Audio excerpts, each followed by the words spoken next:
What's good, y'all? It's the Demouchet REACT, and we're back with another video. Who we got today, C? Today we're back with another American reaction. So excited about this video. If you're new to us and we're new to you, make sure you scroll down, hit that subscribe button, and turn on the post notification bell because we're on the road to 200K. And we cannot get there without you guys, all right? Join the family. Without further ado, let's get into the video. Let's get it. This is Magpie Lane in Oxford. You'll find it just off the High Street, which is also known as the A420. Cool. Today, it's nothing more than a small road used for access, but in the 13th century, this unassuming street had a very different life and indeed a very different name. A name that is so offensive it's been deliberately phased out over the years before being removed altogether and consigned to the history books. And that name? Grope Lane. Yes, the C word. I'll be saying that a lot in this video. Sorry, Mum. Magpie Lane in Oxford used to be deliberately phased out over the years before being removed altogether and consigned to the history books. And that name? Grope Lane. Yes. What are you? Yeah. Who named it? Why? Interesting.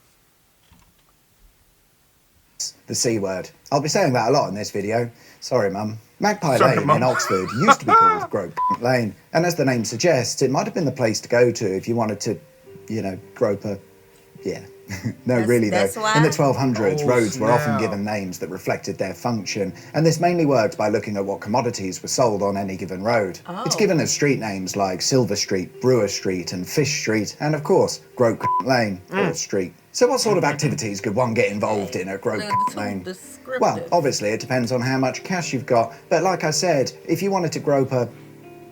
yeah, then this probably would have been the street to go to. Or, to put it a slightly different way, back in the good old days, prostitution was rife, and whilst not legal, it was certainly tolerated, with most cities featuring a red light district. Oxford was no exception, with its red light districts being confined to a single road, so it's perhaps easy to see why it ended up being called Grope Lane. Oh, pause. Whoa, wait a minute. I know street names that has like party vibes, but it ain't no party type of street name.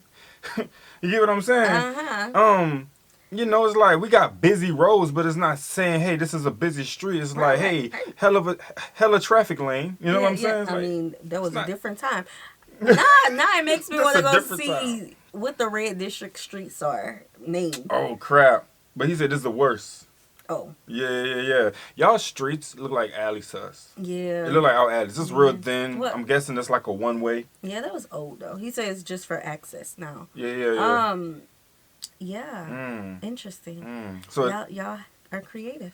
Hold on. Let's speed it up. Grope Lane wasn't the only road to be given this name, and according to records, it wasn't even the first. That title can be taken by Grope Lane found in Southwark, London.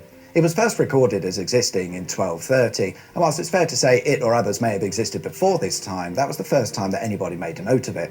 Since then, other records of Grope Lane have been made all over. Parsons Street in Banbury used to be called Grope Lane. St Benedict's Court in Glastonbury, used to be called Grope Lane. London had several Grope Lanes, of course, and Worcester, Bristol and Southampton all had a Grope Lane where you'd have found a thriving red light district. What a time to be alive. There were variations on the name as well, such as Grap Lane. The meaning is the same because grap is Old English for grope. And in Shrewsbury, we find Grope Lane, a slightly less offensive name, but it's where you'd have found Shrewsbury's red light district. Bonus fact, other spellings of Grope Lane have been recorded, such as Grope Lane, Grope Lane, Grope Lane, and Grope Lane. How many times are we going to say? But what's happened to all of these roads?